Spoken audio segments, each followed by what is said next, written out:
Hey guys, welcome to Chapter 2.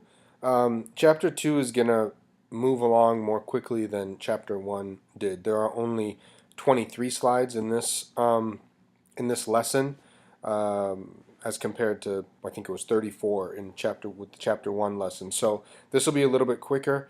I'll do it in I'll either do it in one shot, depending on how things go, or we might have to do two parts. I don't want any one video to get too long, like I said, because of the issue with just kind of uploading them to YouTube. It sometimes gives me problems if the videos are too long. So Chapter 2 starts off with a couple of interesting questions, critical thinking questions. What do you think? Did the media help gradually change our attitudes, our American social attitudes about gay rights? Or did the media simply follow gradual changes in public opinion? This is kind of the chicken and the egg, right? What do you think happened first? Did media change the way they portrayed gay people, and then that ultimately reflect in our attitudes? Or was society changing and the media just reflected the changes that were already happening in society? And this is just an example question that will help you think about other questions about how the media influences us, or how it might influence us. Okay. And I want to define at the outset media literacy. This is very important. It's really important, and it's one of the things that I try to emphasize for my students, how to understand, how to critically evaluate media content. Media literacy is the process of interacting with media content and analyzing it critically by considering its particular presentation, its underlying political or social message, and the ownership and regulation issues. When you watch a movie, think about who produced the movie. Why did they take a particular perspective on a particular issue, a social issue, or a political issue, right? When you read a news story, think about who wrote the story. Why did they write the story the way they did? First of all, why did they write this story and not something else? It's one of the things that I teach my students. News is produced, right? It's constructed, it's manufactured. That doesn't mean it's made up. It just means that there are decisions that are made that go into what we ultimately see and read and hear in the news every day. There are millions of things happening right now, but you're only going to see a few things in the news. Somebody has to make some decisions, right? So why did they choose this story? Why did they choose that angle or frame? And we'll talk about framing in this lesson. Why did they talk to those people and not other people? You know, the sources. These are the kinds of questions. What did they not say? Right? What went unsaid? Sometimes that's more important than what was said. So you have to be critical. You have to take everything that you see and read and hear with a grain of salt. It doesn't mean you have to become a conspiracy theorist, be like, oh, everything's made up. Everybody lies, right? Such and such news. This is what people say, right? If they don't like a news station, say, well, they lie. That's a really simplistic way of looking at it. News is a better way to look at it is news is constructed, and think about why it was constructed in a particular way. Here are some examples of media literacy. You all have some level of media literacy. Knowing how to use the World Wide Web, how to post to Facebook or Twitter. Those are examples of media literacy. How to understand news, as I already mentioned. That's probably a higher level, and that's something that I would argue many people in our society lack. We don't know how to critically assess and analyze news reports, or at least not at a level that enables us to process news and then act on it appropriately. Knowing what movie background music is about to lead to. That's an example of media literacy. So let's say you're watching a movie and all of a sudden you get the old now you know something. That wasn't the best. I'm not very musical, so you could probably tell. But you get the idea. You can tell when that music starts playing that something scary or something bad is about to happen to the character, or one of the characters, or many characters, right? My 2-year-old, he saw a dragon, somewhere, somehow, I don't know where, some cartoon or something. This was back when we were living in Egypt, and he's 3 now, but at the time he was 2, and he knew that the dragon was bad news. And I'm looking at him and I'm going, the fact that he knows that the dragon is bad news, that's actually a level of media literacy, right? He must have either seen a dragon before or seen some other creatures that looked scary, and so he just kind of knew based on what the dragon looked like and the colors, and he understood that that was something that he was supposed to be scared of. So we all have some level of media literacy. We want to try to increase our level. It's very important, as I mentioned, to be critical. You should always question what you see, what you hear, what you experience with the media without becoming a conspiracy theorist, right? Um, think about, is this news story that I'm reading, is it biased? Why did they take this angle? Why not another angle? Um, does a popular television show or video game encourage gender stereotypes or racial stereotypes or antisocial behavior? Think about these things critical. Why is it that you go through the magazine aisle at the news at like the grocery store, and all these the female body everywhere being exploited? Why is that?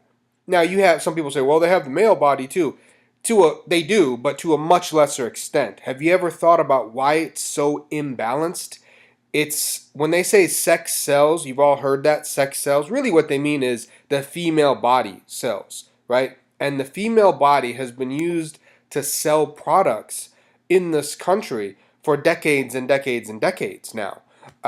It wasn't always that way, but it's been that way for some time. And we have to ask ourselves why. Why is it that the female body is put pedestalized this way?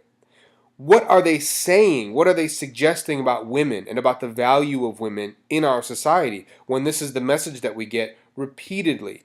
Why is it that A-list actresses, at some point, they're going to have to, or at least they're going to be presented with the possibility of taking off their clothes in a movie?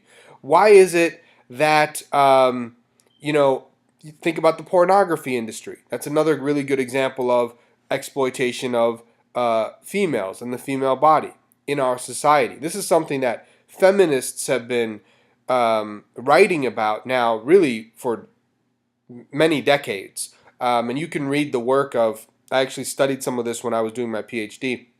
You can read the work of Susan Bordeaux or Jane Usher or any number of other prominent feminists, Naomi Wolf, who've written about this phenomenon. And in many ways, it's kind of tragic. Why is it that in the news, even in the news, which is this really sort of non-sexual arena, the women have to be attractive? And have you ever noticed that you don't see old female anchors very often? They're very rare. Because once a woman gets to be about 45 years old or so in the news, she has to start looking for another job. She has to start, thinking about getting into PR or producing the news or something like that, because they just don't have. Now, you can be a man and you can work in the news until you're 60, 65, whatever. But for the females, they have to look a certain way.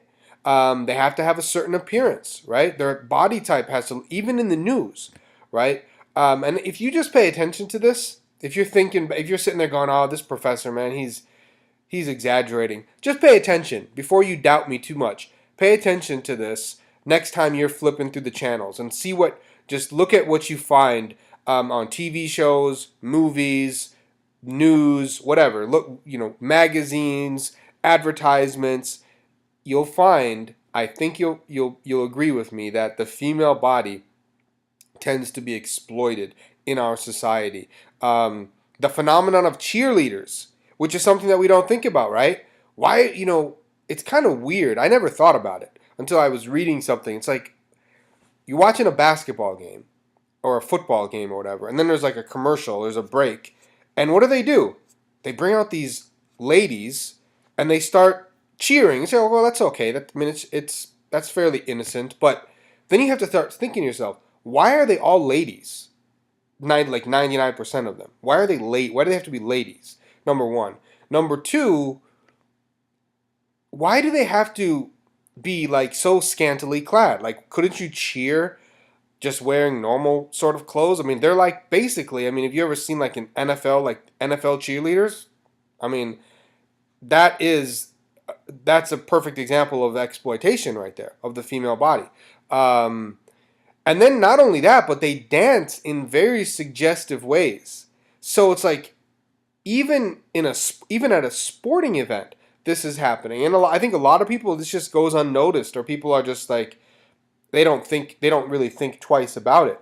So these are things to think about. Why are things that way? Why is violence so often used as a selling point in movies and in video games, for instance? Right, violence is a major selling point. Anyways, I could go on and on and on. We'll try to unpack some of these things as we go forward during the term. I want to talk about a few important concepts during this lesson: semiotics, framing, and media grammar. These are really important issues. So first, semiotics. Semiotics, guys, as the textbook says, it is the study of signs. The study of signs. And there are two components to a sign. There's the signifier and the signified. The signifier is the form of the language used to describe a sign, okay?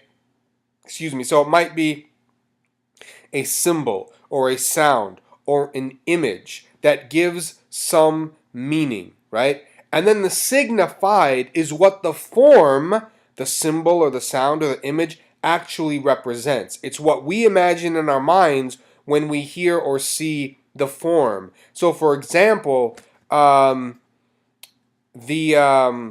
trying to think of an example off the top of my head. The Nike slogan, "Just Do It."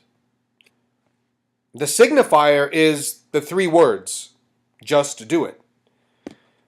And then the signified, what does it represent? What does "just do it" mean? What's the deep meaning? What do we imagine in our minds when we hear or see that? Well, it signifies doing your best, that nothing's impossible, that you can do whatever you want as long as you put your mind to it, and so on and so forth. These are the kinds of things that people might think of when they see "just do it." So the signifier is the image or the symbol or whatever that we're looking at, and the signified is the meaning that we assign to it. Here's an example. A photo of two people snarling at one another with clenched fists, right? They're kind of going like this, right? What does that mean? The signifier is the two people snarling at one another. That's just the form. The form is there are two people snarling at one another with clenched fists. The signified, what it means, what the image means, is that these two people are mad at each other, or they're about to fight, or whatever we have interpreted. Here are some interesting quotes about semiotics. These are not in your textbook. I'm just including these kind of to give you a better understanding of what semiotics is. Anything can be a sign as long as someone interprets it as signifying something, referring to or standing for something other than itself. Another author says, "Without signs, there is no ideology. A sign does not simply exist as a part of reality.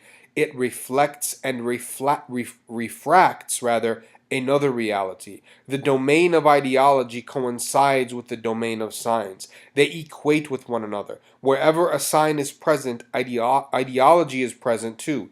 Everything ideological possesses semiotic value." So what this is saying, and that's kind of a mouthful, but the reason we understand the signs that we see is because we operate in a certain ideology, in a certain ideological system, and all signs are related to the dominant ideology. Okay, that's why I could show you guys, if you guys were all in class right now, I could show you a sign. I could just show you some picture or some image, and you would all say basically the same thing in terms of what it means, what it signifies, right? If I showed you a picture of, the American flag, with a soldier standing next to it and going like this. And then if I asked you, write down on a piece of paper what this signifies, I bet all of you would say something similar. And that's because we exist within the same ideological environment. Okay, so signs are related to ideology. Roland Barthes is one of the key scholars in semiotics, and he says that signs have two levels of meaning: the denotative and the connotative. The denotative meaning is the obvious meaning, it's the outward meaning. The connotative meaning is that which you have to dig for a little bit. It's the latent meaning, it's the hidden meaning that is given to the sign, and it's understood through ideology, through culture, through history, through background, right? So, in other words, if I just brought somebody down from Mars and showed him a picture of the American flag, he'd be like, I don't know. It's some nice colors. There are some stars there. But if I showed it to an American in 2015 or 2014 or 2016 or whatever, in the present day, then they would understand the signification. They would understand what it means. Okay, they would be able to apply and assign the connotative meaning. Signs are so pervasive that we take them for granted, right? They're everywhere. When you flip on the TV, you see signs. You see them in advertisements. You see them on people's T-shirts. You see them in the images in the newspapers, right? We don't even think twice about what many signs mean, right? But we should. We should ponder deeply. And this is a really interesting field. I actually just finished a semiotic analysis with a colleague of mine who works in North Carolina, is a professor in North Carolina. And what we looked at was the campaign for presidency in Egypt. We looked specifically at the current president, Abdel Fattah al-Sisi. We looked at his, his campaign, what do you call them? Campaign posters, right? And they were really simple posters. And if you look at them and say, oh, well, it's just a picture of Sisi. It's just a picture of the guy. But we examined the connotative meaning. What does this mean? We paid attention to how big his image was compared to the text. We looked at where his eyes were looking at, what his facial expression meant. And we kind of dissected that semiotically. And I think it's, I'm probably biased, but I thought it was really interesting. And this is a really interesting field, semiotics. And if you get a chance, if you get some time, you might Google it. It's, you'll have fun reading about some of the studies that people have done. Another really important area is this area of framing. Now, right now, as we sit here today, there is no idea in media studies that is more pervasive than framing. It's absolutely pervasive. There have been hundreds and hundreds of framing studies done just since the 1980s. What is framing? Framing refers to the specific ways in which messages, communicated messages, are packaged and presented. Okay? So, in other words, I could say, I'm trying to think of an example off the top of my head. I could say, we have a test tomorrow, and this is a great opportunity for you to get points. I could say that. Or I could say, we have a test tomorrow, and I'm concerned that many of you aren't going to do very well. Two different ways of framing a similar message, right? That we have a test tomorrow. Another example. If someone, and I've worked in this area, I've done some research on violence in the media. If somebody kills somebody, there are different ways to say that somebody killed somebody. You could describe it as somebody committed an act of aggression, they committed an act of murder, or you could describe it as an act of self-defense, right? That would be a completely different way of describing the same act. In fact, there's a really good example. I'm going to skip ahead. I think I have it in here. I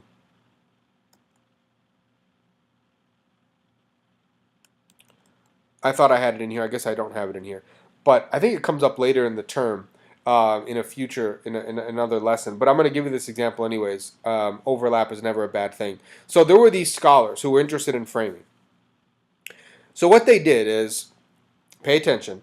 So they got a bunch of doctors, a bunch of medical doctors, and they presented these medical doctors with a situation. Um,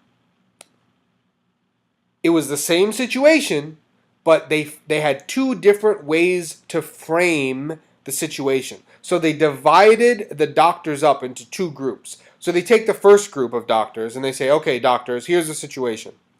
There's this terrible disease that's going to break out in Asia. And if we implement a particular treatment option, 72% of the people will die. What do you think, doctors, of this particular treatment option? I'm going to say that again. A disease is breaking out in Asia. It's really terrible. Lots of people are dying. We have a treatment option. If we implement it, then 72% of the people will die. 72% of the people that have this disease will die. That's the situation. Now they take the other group of doctors. They bring them in the room and they say, doctors, now pay attention to the subtle difference here in the way that I'm framing the message. They say, doctors, we have this terrible Asian disease, this disease in Asia. Lots of people are dying. We have a particular treatment option. If we implement this option, 28% of the people will be saved. If we implement this treatment option, 28% of the people will be saved. What's the difference between frame A and frame B? They're exactly the same in terms of basic facts, right? But in the first option, it was a negative framing. 72% of the people are going to die. It was framed in terms of lives that would be lost. But the second frame was positive. It was framed in terms of lives that would be saved. But it's the same basic fact. 72% of the people dying is the same as 28% of the people living. Now here's what's interesting. This is a real experiment that these scholars did. They actually had doctors and they asked them these questions. What they found was that doctors who got the second frame loved the treatment option. More than 70% of the doctors said, we like it, let's do it. And with the first option that was negatively framed, most of the doctors did not like the treatment option. So this just gives you, I think, some indication. Okay, apparently my computer needs to be scanned. Sorry about that. This just gives you some idea of how powerful framing can be. Think about, next time you watch the news, pay attention to how messages are framed. And think about alternative frames. There are many different ways to frame something. Okay? So the moral of the story is facts aren't all that matter. Facts are important, but how the facts are presented, that's also important. By the way, it's interesting. If you look at, for instance, Fox News and MSNBC, people will say, conservatives will say, typically they'll say, a lot of them will say, MSNBC, they lie. And liberals will say, Fox News, they lie. To be perfectly honest, neither network lies. Most of the time, most of the information they present is accurate, but they frame the information differently. And so they end up with completely different evaluations, right? So that's something to consider and think about. How do we frame? How does it work? According to one scholar, Robert Entman, he says, framing is to select some aspects of a perceived reality and make them more salient. Select some things and highlight them in such a way as to promote a particular problem definition or causal interpretation. So you basically choose to emphasize one thing over some of the other things, right? That's how you frame something. That's basically how it's done in a nutshell. How do we do it specifically? Like, what are the devices that we use? Entman says we use word choice, visual images, placement of information, associations. These are all the things that we can use. I did a study of how the Israel-Palestine conflict is covered in the news. and I looked at Arab newspapers and American newspapers. I found that they basically presented the same facts. Yet, it was as though I was reading two different realities. Because in the American press, it was more likely to highlight, remember, to make it salient, to highlight Israeli deaths, even though Israelis are much less likely to die in the Israel-Palestine conflict. About 80% of the people that die are Palestinians.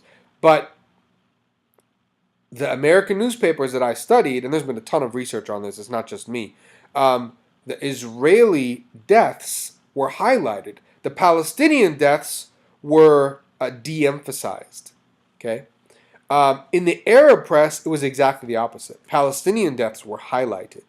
More, they were talked about more. So there was a different kind of framing. Word choice is really interesting. If somebody commits an act of violence, what are we going to call him? Are we going to call him a terrorist? Are we going to call him a freedom fighter? Are we going to call him a separatist? Are we going to call him a rebel? A militant? What are we going to call him? The word is important. Are we going to, if somebody blows himself up and kills himself and kills other people, are we going to call him a suicide bomber, which is very common, or are we going to call him a homicide bomber? That's a decision that news outlets have to make, and we have these debates. Speaking of the Israel-Palestine conflict, so Israel occupies Palestinian land, right? Since 1967, they've been occupying Palestinian land. What should we call that land? What should we call the land that Israel occupies? Should we call it Israeli settlements? Seems pretty benign, right? Settlements. I mean, a settlement is something that people settle in, right? Settlers settle in settlements, right? So that's one way. Another way is, that's what they call them here in the U.S. for the most part. Another way is to say what in the Arab world they call it occupied Palestinian territory. They say it's occupied Palestinian territory. So do we call it Israeli settlement, or do we call it occupied Palestinian territory? So these are things that you can think about. Word choice, association is important, placement of information. Every story has a frame. You cannot not frame. You have to have some kind of a frame. And we should always think about what the dominant frame is in whatever we're reading or watching or seeing or hearing. Okay. These are some examples. I actually just talked about some of these. I went through the self-defense, war. So specifically in the study that I did, this was my master's thesis that I published later, but I found that acts of killing could be framed in one of three ways: self-defense, aggression, or war. And I thought it was really interesting to compare across newspaper and across location to see how the same act of violence was framed. And there were big differences. I already talked about the lives lost example versus this is where it comes up. I just missed that when I scrolled through. The suicide bomber, homicide bomber, the settlements versus occupied Palestinian territories. We could go through a whole litany of examples, right? Should we frame something as a hate crime, or should we frame it as a dispute, right?